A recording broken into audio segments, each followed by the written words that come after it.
ಶುಭೋದಯ. ನನ್ನ ಹೆಸರು ಪರೀಕ್ಷೆ ಸಾಗತ್ತೆ. ನಾನು 3ನೇ ತರಗತಿ ಹಿಲ್ಸೈಡ್ ಪಬ್ಲಿಕ್ ಶಾಲೆಯಲ್ಲಿ ಓದುತ್ತಿದ್ದೇನೆ. ನಾನು ಹೇಳುತ್ತಿರುವ ಕಥೆಯ ಹೆಸರು ರಾಸೆ ಅಜ್ಜಿ. ಚುಂಚನಕಟ್ಟೆ ಎಂಬುವರಲ್ಲಿ ದಕ್ಷ ಎಂಬುವ ಅಜ್ಜಿ ಇದ್ದಳು. ಅಜ್ಜಿ ಕೋಳಿ ಸಾಕುವುದೆಂದರೆ ಬಹಳ ಇಷ್ಟ. ಕೋಳಿಗಳ ಹಿಂಡು ಅಜ್ಜಿಯ ಮನೆಯ ಸುತ್ತ ತುಂಬಿ ಹೋಗಿತ್ತು. ಅಜ್ಜಿ ಅವುಗಳನ್ನು ಬಹಳ ಪ್ರೀತಿಯಿಂದ ಸಾಕಿ ಮುಂದೆ ಹೊರಕ್ಕೆ ಬಂದ ಕೋಳಿಗಳನ್ನು ಮಾರಿ ಸ್ವಲ್ಪ ಪ್ರಮಾಣ ಹಣ ಮಾಡುತ್ತಿದ್ದಳು. ಬಂದ ಹಣ ಅವಳ ಜೀವನಾಂಶಕ್ಕೆ ಸಾಕಾಗುತ್ತಿತ್ತು. ಮತ್ತೆ ಕೋಳಿಗಳ ಆಹಾರಕ್ಕೆ ಸಾಕಾಗುತ್ತಿರಲಿಲ್ಲ. ಒಂದು ದಿನ ಅಜ್ಜಿ ಕೋಳಿ ಸಾಕುವ ವಿಷಯ ಮಾಡಬೇಕೆನಿತು. ಅವನು ಅಜ್ಜಿಯ ಬಳಿ ಬಂದು ಒಳ್ಳೆಯವನಂತೆ ವರ್ತಿಸಿ ಅಜ್ಜಿಯ ಕೋಳಿಗಳನ್ನು ಕೊಂಡು ಮಾರುತ್ತಿದ್ದನು. ಅಜ್ಜಿಯ ಕೋಳಿಗಳು ಬೇಗ ಬೇಗ ಬೆಳೆಯಲು ಸಂಚೋಡಿದನು. ಅಜ್ಜಿಗೆ ಒಳ್ಳೆಯವನಂತೆ ವರ್ತಿಸಿ, ಅಜ್ಜಿ, ಕೋಳಿಗಳಿಗೆ ನೀನು ಕೊಡುತ್ತಿರುವ ಆಹಾರ ಸಾಕಾಗುತ್ತಿಲ್ಲ, ಅವು ಆರೋಗ್ಯವಾಗಿ ಬೆಳೆಯುತ್ತಿಲ್ಲ.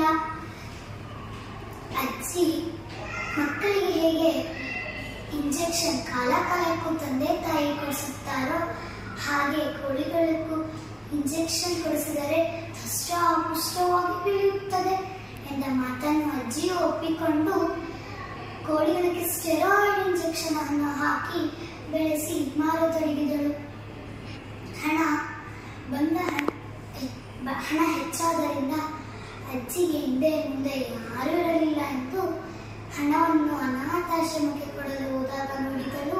ಅಲ್ಲಿ ಕೆಲವೊಂದು ಮಕ್ಕಳನ್ನು ನೋಡಿಕೊಳ್ಳಲಾಗದೆ ಆಶ್ರಮಕ್ಕೆ ಬಿಡುತ್ತಿದ್ದರು.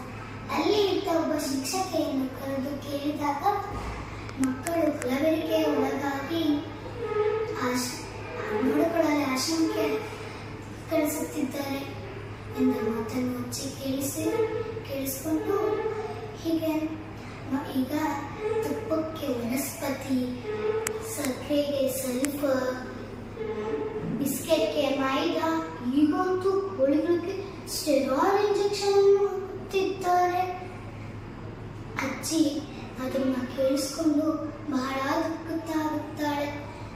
ಅಜ್ಜಿಗೆ ಓದಕ್ಕೆ ಬರೆಯಕ್ಕೆ ಬರೆದರಿಂದ ಮಾರಾಟ ಮಾಡುವುದರಿಂದ ಹೆಚ್ಚು ಭಾರತಕ್ಕೆ ನಾನು ಕೆಟ್ಟದನ್ನು ಮಾಡಿದ್ದೇನೆ ಎಂದು ಯೋಚನೆ ಮಾಡಿಕೊಂಡು ಮೊದಲಿನ ತರ ಕೋಳಿಗಳನ್ನು ಬೆಳೆಸುತ್ತಾಳೆ. ಧನ್ಯವಾದ.